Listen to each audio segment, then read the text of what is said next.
আমরা যতদিন কিছু ভাইরাল হয় না ততদিন পর্যন্ত আমরা এটা নিয়ে কথা বলি না। এই যে গতকাল জামালপুরে সামান্য একটা চকলেট দিবে বলে ডেকে নিয়ে প্রধান শিক্ষক যে মেয়েটা সর্বনাশ করেছে, এটা আমি আজকে সকাল থেকে ফেসবুকে দেখতেছি।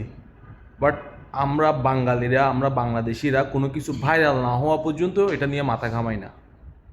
সো আপনারা যারা আমার এই ভিডিওটা দেখতেছেন, আপনারা আমার ভিডিওটা সর্বোচ্চ শেয়ার করুন এবং ধর্ষণের বিরুদ্ধে রুখে দাঁড়ান এবং এই জামালপুরের ঘটনাটা সবার সামনে নিয়ে আসুন। আমরা যখন ভাইরাল হই তখন এটা নিয়ে মাতামাতি করি, এর আগ পর্যন্ত করি না। আমি এখনও কোনো তার জাতীয় দৈনিক এবং গণমাধ্যমকে দেখি নাই যে এটা কাভার করতে। জামালপুরে একটা চকলেটের জন্য যে বাচ্চাটা সর্বনাশ করা হয়েছে, 10 বছরের একটা মেয়ের, আমি এখনও দেখি নাই এটা নিয়ে কাউকে কথা বলতে।